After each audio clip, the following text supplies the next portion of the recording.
President. Well, it's my pleasure to rise and speak on the Fair Work Amendment Protecting Penalty and Overtime Rates Bill 2025, and I do join with my colleagues in raising serious concerns about this bill. In doing so, I do want to commend the excellent dissenting report handed down by Coalition Senators Kovacic and Sharma in the bill inquiry by the Senate Education and Employment Legislation Committee. The Coalition supports penalty and overtime rates. That is not in question in any respect. But on this side of the chamber, we are concerned about the long-term impact of this bill on employee choice, flexibility, business viability, and particularly the viability of many small and family businesses, as well as national productivity. As this excellent dissenting report makes clear, this bill hits small businesses extremely hard. It risks retrospective application. It does give rise to all sorts of uncertainty. It impacts on employee choice, and it also imposes a risk to work from home arrangements.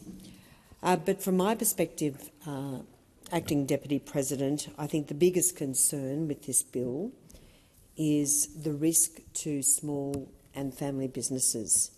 Small businesses are being hit with new compliance burdens almost every month under the Albanese government. Evidence shows that owners spend 15 hours a week on compliance, which is time taken away from running their businesses. And the very big difference, of course, between a small business and a large corporation is that small operators cannot absorb the extra costs of meeting regulatory burdens, and of course that does lead to real pressures on so many small businesses and, of course, business closures. And at a time in our country when so many families, so many small businesses under pressure, they do not need anything to make their job more difficult. I really don't think the government cares very much about small business. And if it did care about small business, there is a very, very good case for an amendment to exclude small business, which will be put forward in this debate to be agreed by the Senate. But I do want to make this very important point. The Fair Work Commission already has adequate powers to safeguard penalty rates through the Better Off Overall test.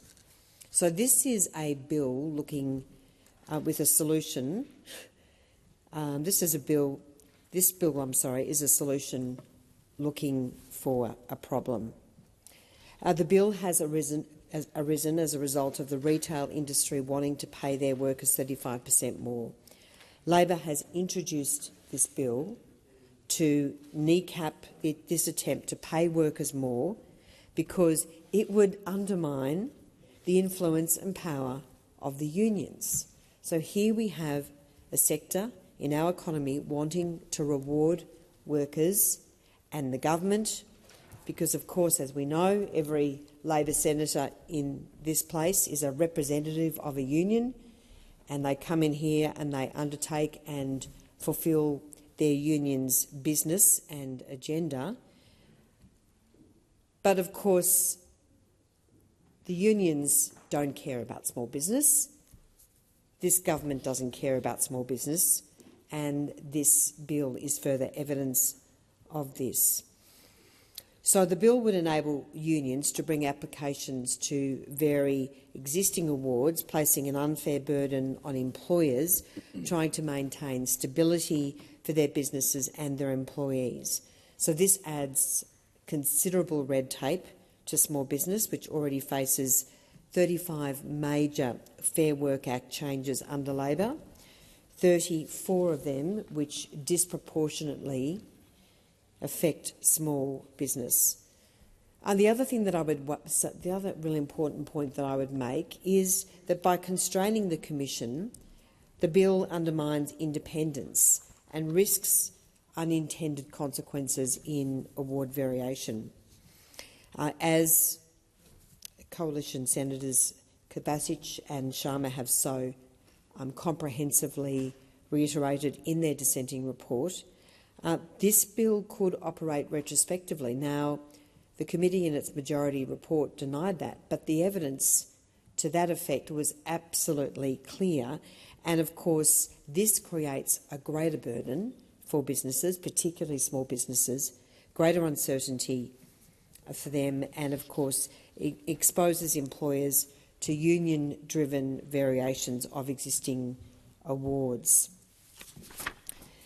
So, as I say, this bill imposes a particular concern for small business, and one of the amendments that's been put forward is that small businesses should be exempt from the bill's operation. If Labor cared about small business, it would agree to this amendment.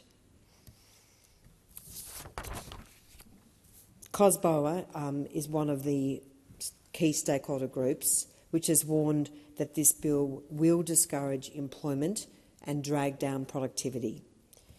The Minister, in fact, has no idea how many small businesses will be impacted by this bill. So what we really need from this government is a clear, focused plan to address the needs of small business and the economy. We need policies that make it easier for businesses to expand, hire young Australians and provide opportunities for them to get a foothold in the workforce. I have to say, as a Victorian senator, the situation is particularly dire in Victoria. Everywhere I go, because of the regressive policies of the Allan Labor government in Victoria, because of the massive debt and deficit at a state level, combined, of course, with the massive debt and deficit of this government, businesses are saying, we don't want to trade anymore in Victoria. Businesses are actually saying, we are looking to go to other states. And I know of multiple businesses which have either packed up shop or are planning to move interstate because they do not get a fair go in Victoria. Small businesses make up 97% of all Australian businesses, employing millions of Australians and driving innovation, diversity and resilience across every community. They embody the liberal value of enterprise, where hard work, risk-taking and initiative are rewarded with success and opportunity. Small businesses are not just economic units. They are often family-owned and community-based businesses supporting local jobs and community organisations. However, under this government, small businesses face record insolvencies, higher compliance obligations and rising operational costs. Unlike those opposite, we will always back small business, not burden them, so that they can create jobs, build prosperity and keep community strong. And that is exactly what we are trying to do with this amendment, which, as I say, I don't have a high degree of confidence, but Labor can actually try and restore the faith of small business by supporting this amendment. The bill also removes choice for workers who may prefer higher base salaries, stability in income or flexible arrangements over fluctuating penalty rates. The bill could limit work from home flexibility, with employers first forced into intrusive monitoring to meet record-keeping rules. Many workers prefer the stability of a higher, more consistent base salary. This helps with budgeting, growing superannuation, borrowing capacity and avoiding income volatility. Women in particular highlighted problems where fluctuating penalty earnings make Centrelink and child support estimates very unreliable. Employees should have the freedom to choose pay structures which best suit their circumstances. By forcing a one-size-fits-all framework, the bill locks employees out of arrangements which might better support them.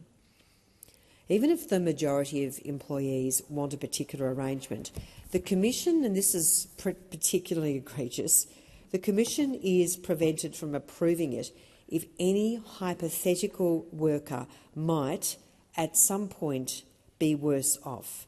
So this denies employees the ability to strike a balance between financial security and workplace flexibility.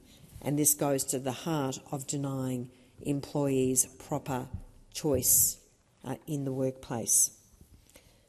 It also undermines debates on remote work and flexible hours, issues that matter deeply to today's modern workforce. So instead of empowering employees, the bill strips them of genuine choice. True reform should expand workplace options. True reform should drive the will to invest. True reform should excite young businesses, small businesses to grow, to hire more employees, not to hamper their growth, not to hamper investment, and in many cases not to shut them down. Of course, we've heard a lot about productivity in the last few weeks. The Productivity Roundtable was nothing more than a cover after Labor spent 3 years telling Australians that there was nothing wrong with the economy, everything was going just fine. So we get through the election, and now, of course, the government, at least the Treasurer, is admitting that reform is required and much more needs to be done to address a rapidly declining productivity, rapidly skyrocketing costs of doing business, and a very depressed investment framework for so many businesses. So Australia and Australian businesses need policies which boost output, not entrench rigid one-size-fits-all arrangements. Business groups warned that the bill would make rostering more rigid and complex, diverting resources into compliance instead of productive work, existing above-award arrangements that deliver higher pay and stability could be invalidated, leaving some workers worse off. And again, that goes to the lack of flexibility and employee choice. And we know in the climate where Australia's productivity has gone backwards, under Labor in just 3 years, it has fallen by more than 5%, and this is the last thing that so many businesses need. Since the Coalition left office, living standards have plummeted by around 6%. Australians are working harder, but they are getting less in return. The government needs to understand that it's not the government that creates jobs, but it's businesses. Large, medium, small and family businesses.